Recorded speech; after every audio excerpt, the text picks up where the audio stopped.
दरअसल कल से इंडी गठबंधन वाले इस बात पर हंगामा कर रहे हैं कि किसी की जाति पूछना तो बहुत गलत बात, ये तो गाली देने जैसा हो गया, ये लोग कह रहे हैं।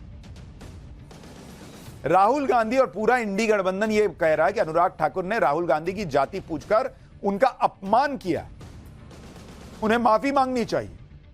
अगर जाति पूछना इतना अपमानजनक काम है तो राहुल गांधी को एक बार नहीं कई बार माफी मांगनी चाहिए पहले, क्योंकि वो तो अक्सर दूसरों की जाति पूछते रहते हैं। क्या राहुल गांधी उस पत्रकार से माफी मांगेंगे जिसकी जाति वो अपनी रैली में पूछ रहे थे? क्या राहुल गांधी बजट की हलवा सेरेमनी में शामिल अधिकारियों से माफी मांगेंगे जिनकी जाति का वो ढिंडोरा पीट रहे थे? क्या राहुल गांधी भारत सरकार के उन सचिवों से माफी मांगेंगे जिनके लिए वो दावा करते रहे कि सरकार में 90 सचिव में सिर्फ 3 ओबीसी हैं?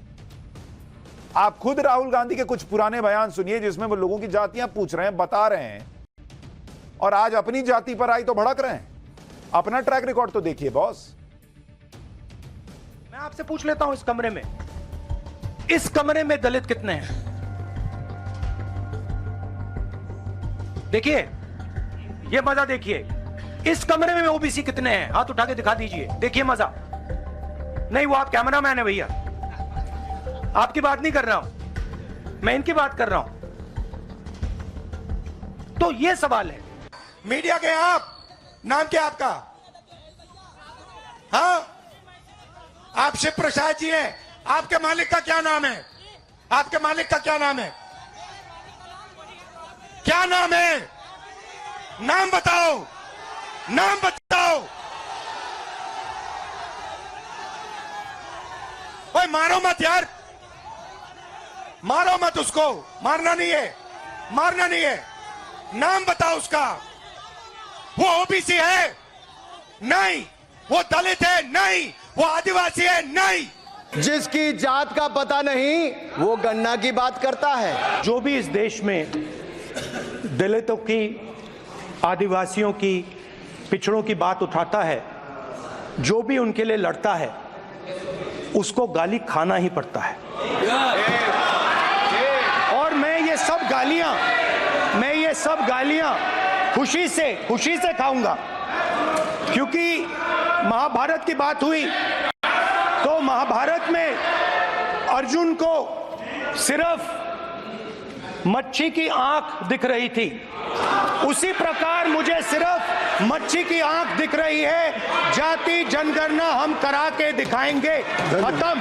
आपको जितनी गाली देनी है आप दीजिए, हम खुशी से लेंगे। अनुराग ठाकुर जी ने मुझे इंसल्ट किया है, मगर मैं अनुराग ठाकुर जी से कोई माफी नहीं चाहता हूं। मुझे कोई माफी की जरूरत नहीं है। मैं लड़ाई लड़ रहा हूं। जितनी आपको गाली देनी है मैं आपसे कभी माफी नहीं मांगूंगा। मुझे आपकी माफी नहीं चाहिए। राहुल गांधी कह रहे हैं कि हम जातिगत जनगणना करा के रहेंगे, बस हो गया, यही फाइनल लाइन। उसके लिए पहले जब केंद्र में सत्ता में आइएगा तब कर लीजिएगा, अभी तो टाइम है। लेकिन एक राज्य है जहां आपकी सरकार है और वहां ऑलरेडी जातिगत जनगणना हो रखी है, उसको जरा पहले सार्वजनिक कर दीजिए। फिर आप आगे क्या करेंगे, केंद्र में आकर आएंगे नहीं आएंगे, क्या करेंगे, वो आगे की बात है। पहले एक राज्य में जहां आपकी ऑलरेडी सरकार है, जातिगत जनगणना की रिपोर्ट बनी पड़ी है, उसको पहले सार्वजनिक कीजिए ना। दरअसल पहले जाति इनकी जो है, गोत्र जो है, वो इसलिए बताया गया, तब लग रहा था शायद उससे फायदा होगा। लेकिन अब चूंकि राहुल गांधी दूसरे से पूछते हैं कि तुम ओबीसी हो कि नहीं, तुम दलित हो कि नहीं, और अपनी जाति को बताएंगे जिसमें वो खुद दलित और ओबीसी नहीं निकल रहे हैं, आदिवासी नहीं निकल रहे हैं, तो पब्लिक पूछेगी ना कि दूसरे से पूछते हैं। आप खुद कांग्रेस पार्टी पे पूरा गांधी परिवार जो है वो एक तरह से उसी का अधिकार है, आप क्यों नहीं दे देते अधिकार जो है वो दूसरे दलितों को, पिछड़ों को, आदिवासियों को? इसलिए है जाति में दिक्कत। अच्छा, इसी तरह इंडी गठबंधन में राहुल गांधी के अखिलेश यादव जैसे दोस्त जो कल जाति के मामले को लेकर खूब भड़क रहे थे, उनकी भी पुरानी बातें सामने आ गई कि वो कैसे दूसरों की जाति पूछते थे, लेकिन राहुल गांधी की जाति पूछी गई तो भड़क गए थे। जरा अखिलेश यादव के भी कुछ पुराने बयान देखिए, उसके बाद आपको आगे की बात बताता हूं। ए छोड़ो अपना कैमरा कहीं और ले जाओ, चलो हैं? आप लॉ एंड ऑर्डर की बात कर रहे हैं, लेकिन तुम पिछड़े हो कि क्या? नाम क्या है तुम्हारा? नहीं नाम बताओ इनका, क्या है नाम बताओ? हाँ मिश्रा जी। अरे मिश्रा जी कुछ तो शर्म करो, अरे कुछ शर्म करो यार। माननीय मंत्री रहे हैं, बड़े दल के नेता हैं, मंत्री रहे हैं, बड़ी बात कर रहे थे। मैं महाभारत शकुनी ये सब बातें कह रहे थे, दुर्योधन तक यहाँ ले आई है। मैं केवल सभापति महोदय इनसे ये पूछना चाहता हूँ, आपने जाति कैसे पूछ ली है बताइए बस। आप जाति कैसे पूछ सकते हैं? आप बताएं जाति कैसे पूछ सकते हैं? आप पूछ के दिखाओ जाति तुम। आप जाति कैसे पूछोगे तुम? कैसे पूछोगे जाति? आप बैठिए। नहीं जाति नहीं पूछ सकते आप। अखिलेश यादव पूछ रहे थे आप जाति कैसे पूछ सकते हैं। किसी को कहना चाहिए था जैसे आप पूछ सकते हैं वैसे हम पूछ सकते हैं। जाति पूछने का कोई विशेषाधिकार है क्या? खुद दूसरों की जाति पूछते रहें तो कोई बात नहीं, लेकिन अगर कोई पलट कर राहुल गांधी की जाति पूछ ले तो हंगामा मचलाने लगते हैं। पीएम को टारगेट करने लगेंगे कि पीएम ने कैसे उस सांसद की स्पीच की तारीफ कर दी जिस सांसद के सवाल को लेकर ये लोग खड़े हुए थे, उखड़े हुए थे और जाति का मुद्दा बनाने में जुटे। राहुल गांधी और अखिलेश यादव के बारे में तो हम आपको बता चुके। राहुल गांधी के दूसरे साथी जो कांग्रेस को चलाते हैं वो भी राहुल गांधी के नक्शे कदम पर चलते हुए अक्सर दूसरों की जाति पूछते रहे, लेकिन आज यही लोग जाति के नाम पर बवाल काट रहे हैं। सुनिए कांग्रेस की प्रवक्ता सुप्रिया श्रीनेत को जब राहुल गांधी दूसरों की जाति पूछते थे तो सुप्रिया श्रीनेत जैसे लोग ताली बजा रहे थे, कहते थे कि तीर निशाने पर लग गया।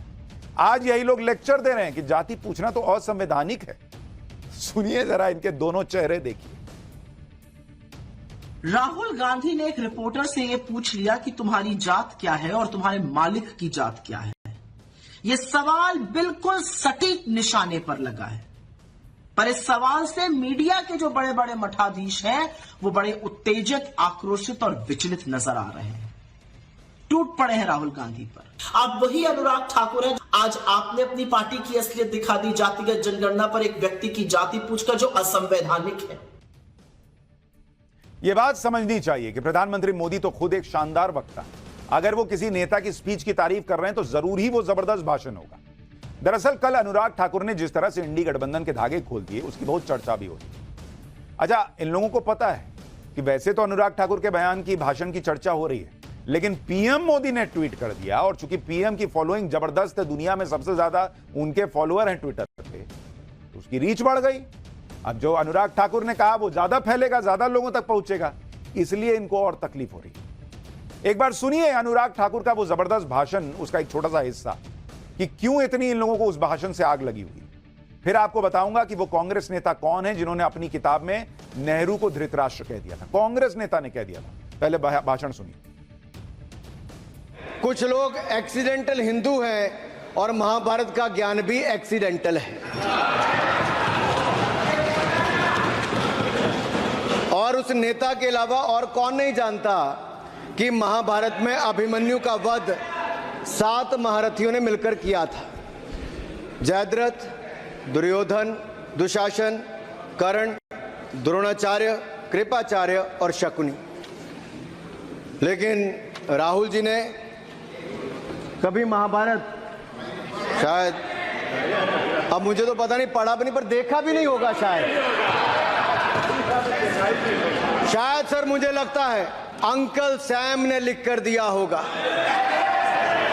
अंकल सोरोस ने लिख के दिया होगा, कहीं से पर्ची बनकर आई होगी और कूल डूड बनने का प्रयास किया होगा। अनुराग ठाकुर ने अपनी स्पीच में महाभारत की बात की और राहुल गांधी को उन्हीं की भाषा में जवाब दिया। अब पीएम मोदी चूंकि ट्विटर पे सबसे ज्यादा फॉलो किए जाने वाले नेता हैं, तो इनको लग रहा है कि भाई पीएम ने ट्वीट कर दिया, अब ये वीडियो तो ज्यादा देखा जाएगा। लोकसभा के अंदर राहुल गांधी ने अपने भाषण में महाभारत का जिक्र किया था और बीजेपी को कौरव और बड़े नेताओं को अभिमन्यु का वध करने वाला कहा था। इस पर अनुराग ठाकुर ने कांग्रेस के सांसद शशि थरूर की एक किताब का जिक्र किया। किताब का नाम है the great Indian novel. Anurag Thakur ने कहा कि शशि थरूर ने अपनी किताब में किस नेता को धृतराष्ट्र कहा है, किस पार्टी को कौरव कहा है। अगर इस बारे में राहुल गांधी को पता चलेगा तो कहीं उन पर एक्शन ना हो जाए। शशि थरूर की इस किताब में ऐसा क्या है, आपको वो भी बताता हूं। जैसे शशि थरूर ने अपनी इस किताब में नेहरू को धृतराष्ट्र बताते हुए कहा कि धृतराष्ट्र ने 15 अगस्त 1947 को भारत की कमान संभाली। दिल्ली में अंधे धृतराष्ट्र ने राज किया और उनके साथ प्रिय दुर्योधनी थी। यह इस किताब में लिखा हुआ है, ये मेरे शब्द नहीं, किताब के शब्द हैं, और किताब कांग्रेस के सांसद शशि थरूर ने लिखी है। दुर्योधनी और धृतराष्ट्र जो 15 अगस्त 1947 को भारत की कमान संभालकर राज कर रहे थे। अब कौन राज कर रहा था सबको पता है। धृतराष्ट्र के पुत्र के नाम दुर्योधन था और यहां पर प्रिय दुर्योधनी इंदिरा गांधी के लिए इस्तेमाल किया गया। इसी तरह शशि थरूर ने अपनी किताब में इमरजेंसी की बात करते हुए इंदिरा गांधी का जिक्र प्रिय दुर्योधनी और उनके करीबी का जिक्र शकुनी के तौर पर किया। शशि थरूर ने लिखा कि इमरजेंसी कैसे लगाई जाए, इसको लेकर शकुनी प्रिय दुर्योधनी को सुझाव देते हैं और यह कहते हैं कि अब तक किसी ने इंटरनल सीज को लेकर कोई मापदंड तय नहीं किए, यह हम पर है इसको कैसे परिभाषित करते हैं। यानी राहुल गांधी जो कि बीजेपी को कौरव बता रहे थे और अभिमन्यु को चक्रव्यूह में फंसाकर मारने वाला बता रहे थे, उन्हें यह शायद नहीं पता था कि उन्हीं की ही पार्टी के सांसद अपनी लिखी किताब में कांग्रेस के पूर्व प्रधानमंत्री को धृतराष्ट्र और दुर्योधन तक बता चुके, दुर्योधनी तक बता चुके। भले शशि थरूर ने कांग्रेस नेताओं को महाभारत के कैरेक्टर से किसी और संदर्भ में जोड़ा हो, लेकिन यह बात तो उठेगी कि नेहरू को धृतराष्ट्र कहने की जरूरत ही क्या थी।